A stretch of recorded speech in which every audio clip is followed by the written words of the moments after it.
झारखंड के पूर्व सीएम रघुवर दास शिक्षा मंत्री जगन्नाथ महतो के परिजनों से मुलाकात की, तो आइए देखते हैं क्या है पूरी खबर।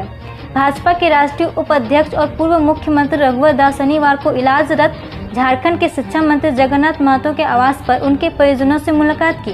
पूर्व सीएम ने शिक्षा मंत्री के स्वास्थ्य के बारे में जानकारी लिया, साथ ही ईश्वर से उनके जल्द स्वस्थ होने की कामना भी की। झारखंड और केंद्र सरकार में हो रही तकरार, तो जानिए क्या है पूरी खबर। केंद्र सरकार ने कोविड-19 में मद्देनजर डीवीसी के बकाया भुगतान के मामले में राज्य सरकार को राहत नहीं दी। इसे लेकर अब केंद्र और राज्य के बीच तकरार बढ़ रही है। राज्य सरकार भी अपनी बकाया राशि के भुगतान का दावा कर रही है। केंद्र ने अपनी राशि तो काट ली, लेकिन कोविड-19 के नाम पर राज्य सरकार के बकाया का भुगतान नहीं कर रही है। राज्य का केंद्र पर कुल 74,582 करोड़ रुपए बकाया त्रिपक्षीय समझौते का हवाला देते हुए केंद्र सरकार ने राज्य के खाते से 1417 करोड़ 50 लाख रुपए काट कर डीवीसी के खाते में हस्तांतरित कर दिए हैं। केंद्र के इस कदम से राज्य की आर्थिक परेशानियां बढ़ गई हैं। गरीब परिवारों को 10 रुपए में मिलेगी साड़ी, हेमंत सरकार ने पास किए प्रस्ताव। झारखंड सरकार ने शुक्रवार को राज्य के गरीब रेखा से नीचे के सभी परिवारों को 10 रुपए में धोती, लुंगी एवं साड़ी वर्ष में 2 बार देने का फैसला किया। मुख्यमंत्री हेमंत सोरेन की अध्यक्षता में शुक्रवार को यह हुई राज्य मंत्रिमंडल की बैठक में इस आशय का निर्णय लिया गया। झारखंड में जल्द शुरू होगी डायल 112 सेवा। किसी भी इमरजेंसी में सिर्फ एक ही नंबर याद रखना होगा। किसी भी इमरजेंसी सेवा के लिए राज्य में डायल 112 सेवा जल्द शुरू होने की तैयारी है। इसे देखते हुए पुलिस मुख्यालय ने सभी जिलों के एसएसपी, एसपी को पत्राचार कर यह निर्देशित किया है कि इस सेवा के लिए सभी जिलों के 64 सिपाही जमादारों का चयन किया गया है। वे शीघ्र योगदान दें। इन्हें रांची स्थित सेंट्रल हेल्प डेस्क में योगदान देना है, जहां इन्हें प्रशिक्षण सहित अन्य जानकारियां दी जाएगी, ताकि इस महत्वाकांक्षित और महत्वपूर्ण डायल 112 सेवा की शुरुआत में कोई परेशानी न रहे। दुमका उपचुनाव को लेकर जिले में बड़ी पुलिस की निगरानी। दुमका उपचुनाव के मद्देनजर जामताड़ा जिले में निगरानी और सख्ती बढ़ा दी गई है। प्रशासन झारखंड के जिले के अलावा दूसरे राज्य से प्रवेश कर रहे वाहनों और लोगों पर कड़ी नजर रख रहा है। जगह जगह वाहन जांच शुरू कर दी गई है। वहीं सीमा से सटे चेक नाका पर भी निगरानी बढ़ाई गई है। इस बाबत शनिवार को बंगाल से सटे कानगोई और नाला के महेश मुंडा चेक नाका पर डीसी और एसपी औचक रूप से पहुंचे और जांच और निगरानी का जायजा लिया। झारखंड में अंतिम दिन बेरमो चुनाव के लिए 6 लोगों ने कराया नामांकन। कुल 17 चेहरे मैदान में। बेरमो चुनाव को लेकर नामांकन का कल अंतिम दिन था, जिसमें 6 लोग ने नामांकन किया। कुल मिलाकर बेरमो विधानसभा उपचुनाव को लेकर 17 प्रत्याशी ने अपना नामांकन किया। इस नामांकन के दौरान ऐसे प्रत्याशी भी कल देखने को मिला। खबर है देश विदेश से। हरियाणा सरकार का बड़ा फैसला, कर्मचारियों के शरीर पर लगाए जाएंगे कैमरे। हरियाणा सरकार ने आरटीए की रेड टीम के अधिकारियों और कर्मचारियों को लेकर एक बड़ा फैसला लिया है। सरकार अब इन अधिकारियों और कर्मचारियों के शरीर पर बॉडी कैमरे लगाएगी, ताकि यह अधिकारी और कर्मचारी कहीं भी रेड करने जाए तो सारी घटनाएं इसमें रिकॉर्ड हो सके। इन कैमरों में हर गतिविधियां कैप्चर होंगी। यह जानकारी आज प्रेस कॉन्फ्रेंस के दौरान हरियाणा के मुख्यमंत्री मनोहर लाल खट्टर ने दी। उन्होंने कहा कि आरटीए की रेड टीम के अधिकारियों और कर्मचारियों के शरीर पर अब बॉडी कैमरे लगेंगे, ताकि सारी बात की रिकॉर्डिंग की जा सके। कांछा द्वारा 720 में से 720 स्कोर करने के बावजूद शोएब क्यों घोषित हुए नीट टॉपर? तो आइए जानते हैं मामला को गंभीरता से। नीट में 720 में से 720 स्कोर करने के बावजूद आकांक्षा सिंह को शोएब आफ्ताब के मुकाबले उनकी कम उम्र के कारण टॉपर नहीं घोषित किया गया। टाई ब्रेक पॉलिसी के अनुसार बायोलॉजी और उसके बाद केमिस्ट्री के अंकों को प्राथमिकता दी जाती है। इसके बाद गलत जवाब देते जाते हैं और फिर भी टाई होने पर ज्यादा उम्र वाले को तरजीह मिलती है। बिहार में महागठबंधन का घोषणा पत्र जारी, 10 लाख नौकरी व आवेदन शुल्क माफ का वादा।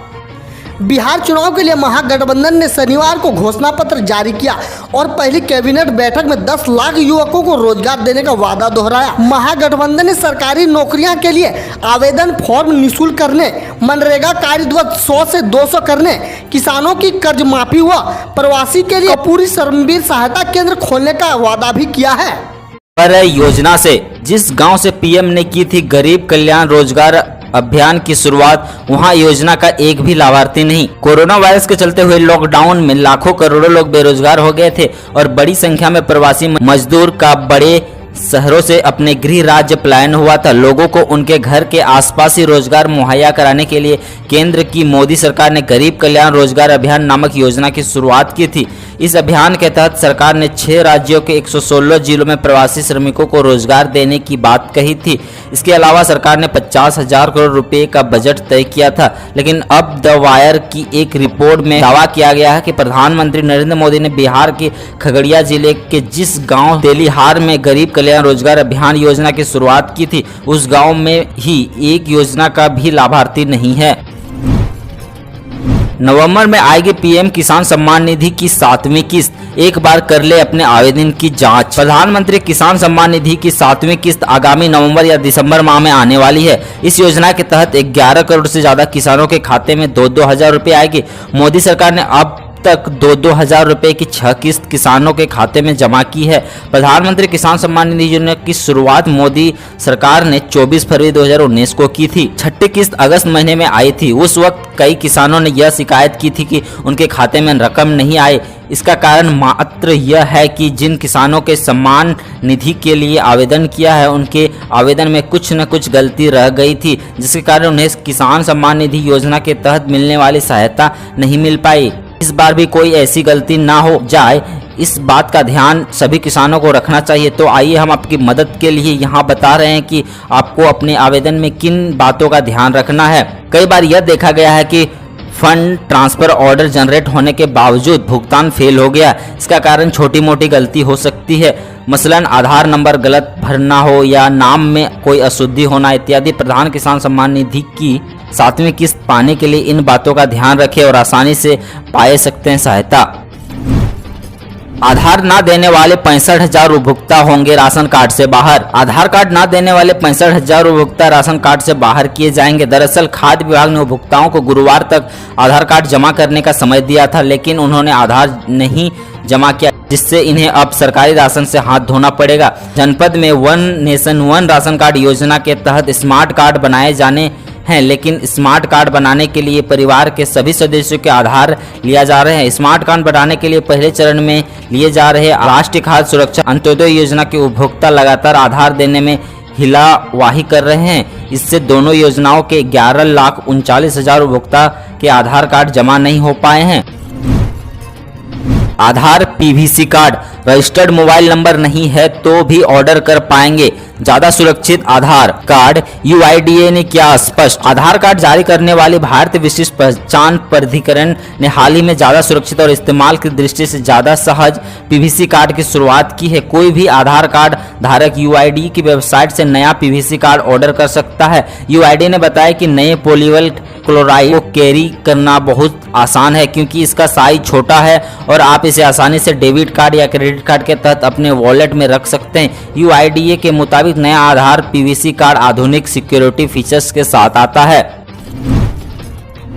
डाक विभाग में 1371 पदों पर निकली बम्पर वैकेंसी। अगर आप भी सरकारी योजना पाना चाहते हैं तो आपके लिए सुनहरा मौका है। महाराष्ट्र पोर्टल सर्किट ने postman, mail guard, multitasking staff की वैकेंसी निकाली है। कुल पदों की संख्या 1371 है, जिसमें से 1029 पद पोस्टमैन के हैं, 15 पद मेल गार्ड के और 327 पद एमटीएस के हैं। योग्य और इच्छुक उम्मीदवार आधिकारिक वेबसाइट पर जाकर अप्लाई कर सकते हैं। अप्लाई करने की आखिरी तिथि 10 नवंबर 2020 है। हम रोज ऐसे ही न्यूज लाते रहेंगे, तो यदि आपने अभी तक क्लीन न्यूज को सब्सक्राइब नहीं किया है तो पहले फटाफट सब्सक्राइब कर लें, साथ ही बेल आइकन को दबा दें ताकि कोई अपडेट मिस ना हो।